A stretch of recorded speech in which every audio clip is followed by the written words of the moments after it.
What's up everybody out there? Chris at Team Aquascape here. It's a little bit of an overcast, crummy kind of a day, but it is a beautiful day to build a pond here in Oswego, Illinois. Check it out.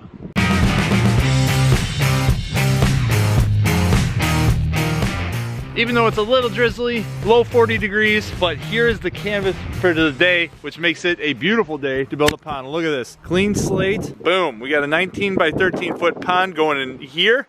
Waterfalls over there, facing back towards this beautiful house. We got a gorgeous deck, pergola, everything. We got all the bells and whistles on this thing. We got the dosing system, the ion gen. We've got a fish cave in here. It's going to be incredible. Cannot wait to get this party started. I'm hearing some rocks roll around out there. Sounds like the stone might be here. Illinois Brick is on time as usual to save the day, so we can get started. Let's go see what the gang's up to, huh? Fast forward, fast forward.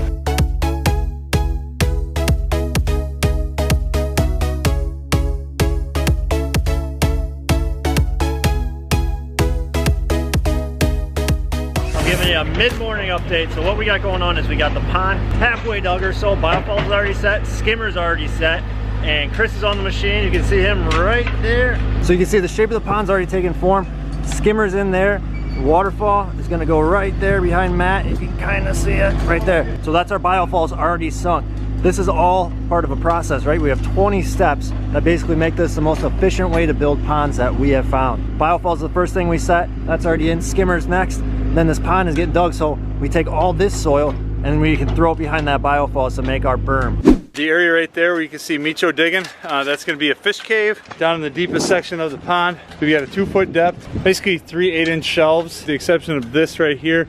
We just went straight down, so that's about a 16, 17-inch shelf right there going straight down. So we'll probably put a big rock right in there just to kind of break things up. That piece of slate is going to go down right over here. We've already carved it out, the overall shape of it. You can barely see it running right along there. So that's going to cover up that entire fish cave. Now the next step is to get the underlayment in, and then we'll go liner and then start rocking. So we're in good shape. It's sprinkling on us a little bit, which we're used to, but we're having a lot of fun and we're making really great progress. You look like Elliot from E.T., except with a beard.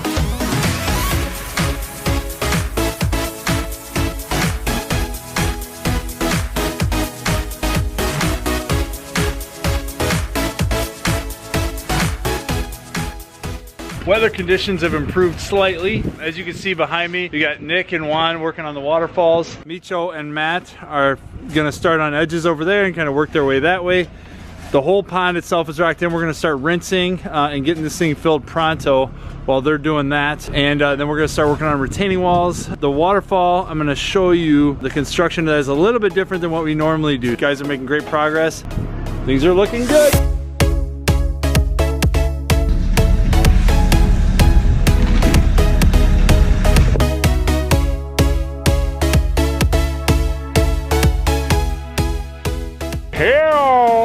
The pond looks freaking cool. I love the edge treatments that they have around here. You got some big rocks. So the pond is filling. You can see it's almost kind of a circular shape all the way around here, but then it kind of bottlenecks. It'll go back around that way. It's just a really kind of cool shape. Nick and Juan did an excellent job on the waterfalls right there. And then there's a tiny one way back up in there. Notice how the top waterfall here, which is what this stone is, this is a spill stone, sandwiched between the big frame rock and another frame rock. But notice how far away from the biofalls this spill stone is. So this is going to have this almost spring-fed illusion coming out of it. So the height of this rock right here, as you can see by the camera, is the same height as the biofall lip right there. We'll get a couple of rocks, probably something coming down like this, so that when the water comes out of the biofalls, it kind of twists around that rock, comes down over this. This spill rock is kind of at a 45, so it's going to fall this way, and then we'll get it to twist and turn around where I'm at. We'll get another rock probably cut back into there, and then we'll get another triangle rock coming down into here. So when it falls, it goes around that rock, twists back to your left, and then comes over this big waterfall rock right here. We'll block this side up, this little triangle, just with a chunk, so that we get all that water to come off the left side of this rock. It should look really, really nice. And then there's some really, really neat lighting in here. You can see there's a 3-watt right there. lighting up this waterfalls. We've got another one tucked back in there illuminating this pool area. There's about 8 inches of water where I'm standing, as well as all the way around on that top shelf. That's about a 6-inch deep area. We put that in for some of the shallower aquatics. There's also some neat little pockets kind of stuffed back in between that rock, back over behind that cobble right there that's in front of the hose.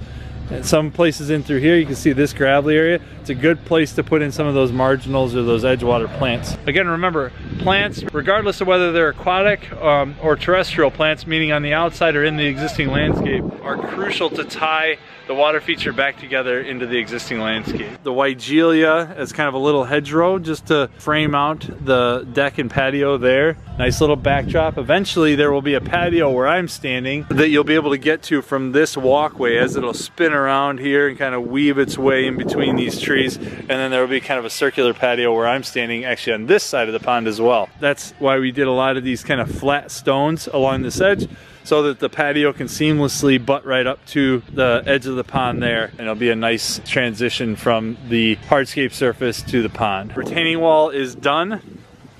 On this side, remember folks, we don't like to do the ring of pearls look. We like to leave all these little pockets in between boulders so that we can get plants so it'll naturalize. We don't want a sea of rock all the way around. So very organic S-curve kind of shape. A lot of you guys are probably wondering what we do with the spoils when we excavate for our ponds. I would say 3/4 of the time the dirt stays on site. Today, all the dirt stayed on site, which is nice. So what we did was, to get creative, is we brought all that dirt and all the spoils from the excavation of the pond over there, stuck it back behind the biofalls and made this long berm coming out this way. This berm looks enormous back here. It's not graded out, but it's only about 18 inches from the height of the biofall sits down to existing grade over here along the fence.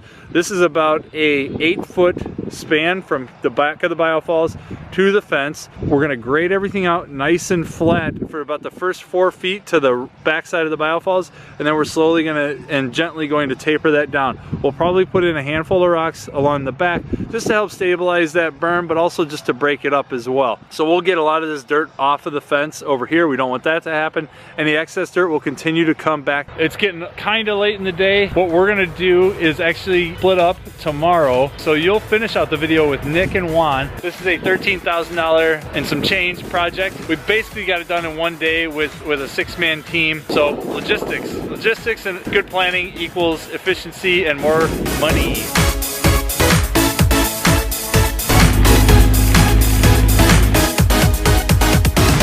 We are just buttoning up stuff at this Oswego job. It's day 2. Today is just gonna be finishing up little things, finishing up the waterfall, and a lot of cleanup. So as you can see, this pond is filling right now. That waterfall you can see up there, we're very close to being done. We have a few more rocks to add up there. We have to foam and then get our lights all wired up, which Juan is doing right now. We have this whole retaining wall done here. We'll probably add a few more stones over here. Pop a tree up in the top there. Our auto dose is all hooked up. We got to hook up our ion gen in here, get our pump in, and then after that we're just going to clean all this up, cut new bed lines in here. Yeah, we should be definitely out of here today.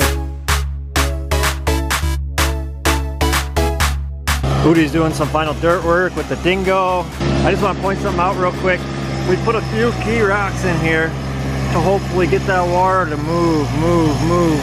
So because it's such a straight run, we want to create more movement, not to have that stair step effect.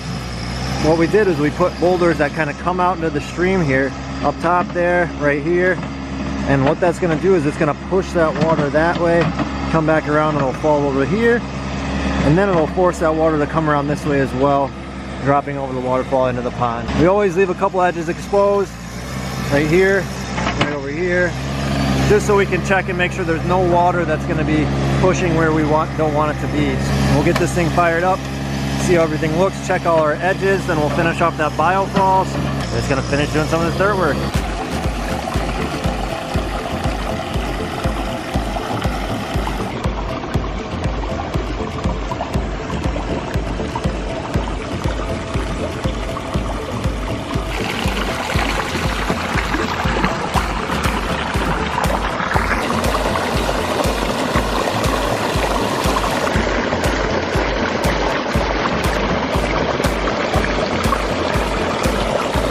So you can see these two rocks that I was talking about earlier that we put in right here and right here. You can just kind of see the way that pushes that water just enough. Same right here, it kind of comes down, rushes around that over this waterfall. It looks awesome, it sounds even better. So you can see right here, we kind of went for this stream-fed look, which basically means we didn't build that waterfall right off of the biofalls, but instead we pushed it out, made all this soil underneath here, and then put this first real waterfall out about 3 feet from the actual biofalls itself. That does two things. One, it changes up the look a little bit, takes your eye away from that biofalls, and two, we were able to lose a bunch of soil that we excavated from the pond behind here, The other thing that we do is we make our berm for every single job, right? So this job, because we had so much extra soil, making some retaining walls, like Chris was saying, and then we made this retaining wall here as well, kind of go around this nice birch tree. We have this whole pond lit up here. It's gonna look awesome at night. You can see the outline of this fish cave right here. That's gonna be a huge place for fish to go. Automatic dosing system, this thing is kick butt. Basically what this does is it takes care of all of your water treatments. It's in there is all your beneficial bacteria. There's a small amount of detox. There's enzymes to help break down organic matter in the pond. That's just an all-in-one kind of water treatment. This thing will be crystal clear by tomorrow. So the pond's right here, as you can see. We just cut a new bed line around here to give this nice look. We blew out all the grass as best as we possibly can. Graded out that berm. That all looks really nice. So that's it for Oswego, Illinois. Juan and I are heading out to finish up another job right now. If you guys enjoyed the way it turned out, please like, comment, subscribe to stay updated on all our latest videos. I'll catch you next time. See ya.